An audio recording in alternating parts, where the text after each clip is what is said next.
اعوذ باللہ من الشیطان الرجیم بسم اللہ الرحمن الرحیم رب اشرح لی صدری ویسر لی امری واحلل عقدۃ من لسانی یفقہوا قولی۔ ریاض الصالحین حصہ اول، کھلے اور چھپے ہوئے کاموں اور حالات میں نیک نیتی کا ہونا ضروری ہے۔ علماء بڑے لوگوں کے اکرام اور انہیں اوروں پر ترجیح دینے، ان کی مجلسوں کی عظمت بڑھانے اور ان کے درجات کو ظاہر کرنے کا بیان۔ حضرت میمون بن ابی شعیب رحمۃ اللہ علیہ بیان کرتے ہیں کہ حضرت عائشہ رضی اللہ تعالی عنہا کے پاس ایک سائل گزرا۔ آپ صلی اللہ علیہ وسلم نے اسے روٹی کا ٹکڑا دیا۔ ایک اور آدمی گزرا جس پر اچھے کپڑے اور اچھی حالت تھی۔ آپ نے اسے بٹھایا اور کھلایا تو اس نے کھایا۔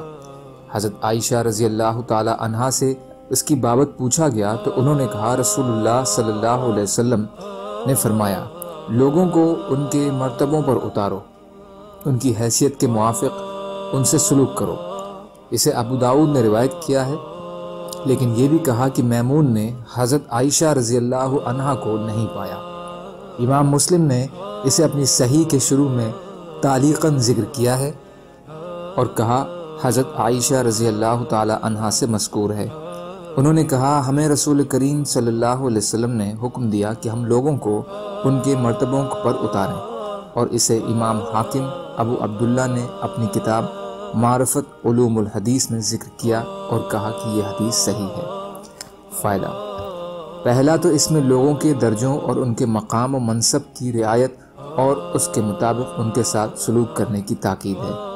کسی اونچے درجے والے کو اس کے مقام سے نہ گراؤ اور نہ کسی نیچے مقام والے کو بلند تر مقام پر بیٹھاؤ۔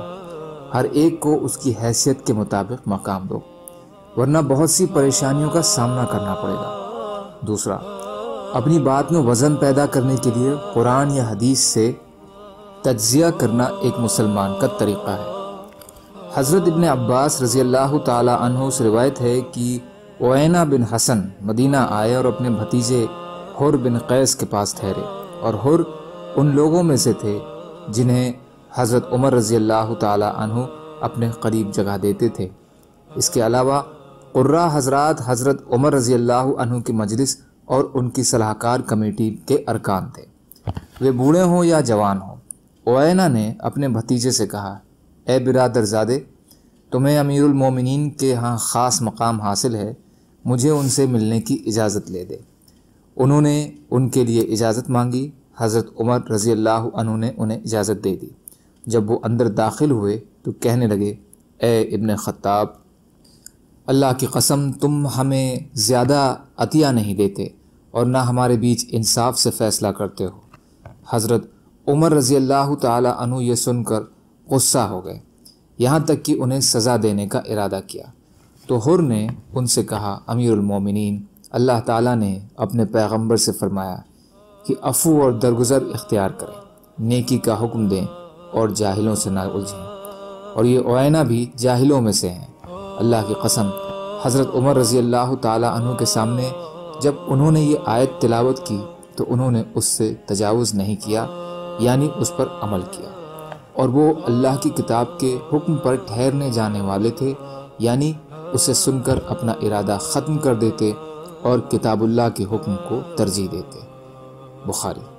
یہ روایت اس سے پہلے باب صبر میں حدیث نمبر 50 میں گزر چکی ہے۔ فائدہ یہ واقعہ اس باب میں اس لیے ذکر کیا گیا ہے کہ اس میں اہل علم اور قرہ حضرات کے حضرت عمر رضی اللہ تعالی عنہ کی مجلس خاص کے اصحاب اور ارکان صلاح کار ہونے کا ذکر ہے، جس سے یہ بھی معلوم ہوتا ہے کہ حاکم کو چاہیے کہ وہ اپنے صلاح کار اور سہیوگی ایسے لوگوں کو بنائے جو علم و فضل اور زہد و تقوی میں ممتاز ہوں، تاکہ وہ دنیا کے عارضی ہتوں سے اونچا اٹھ کر حاکم کو خلوص و دیانت سے صحیح اور اچھے مشورے دیں۔ اس کے علاوہ حاکموں کو صبر اور سہن شکتی میں بھی ممتاز ہونا چاہیے۔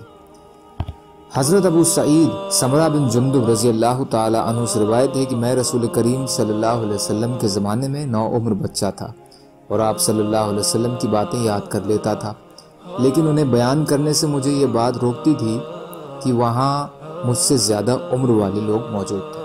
بخاری و مسلم۔ فائدہ ابن اولان نے کہا ہے کہ علماء حدیث نے اس بات کو ناپسندیدہ قرار دیا ہے کہ جب شہر میں زیادہ بڑا عالم، محدث اور صاحب شرف فضل بزرگ ہو تو اس سے کمتر انسان حدیث بیان کرے، لیکن دوسرے علوم میں یہ بات مکروہ نہیں ہے۔ ہاں، استاد یا بڑے عالم کی اجازت سے شاگرد یا چھوٹا عالم حدیث بیان کر سکتا ہے، اور جس مجلس میں کوئی محدث یا زیادہ بڑا عالم ہو تو تہذیب کا تقاضا یہی ہے کہ اسی کو بیان پر بھروسہ کیا جائے۔ ویسے کسی شہر میں کوئی حدیث سنانا یا بیان کرنا چاہے تو ہر عالم وہ بیان کر سکتا ہے، بشرطے کہ وہ حدیث گڑھی ہوئی نہ ہو۔ شرعاً احادیث کے بیان میں کوئی برائی نہیں ہے۔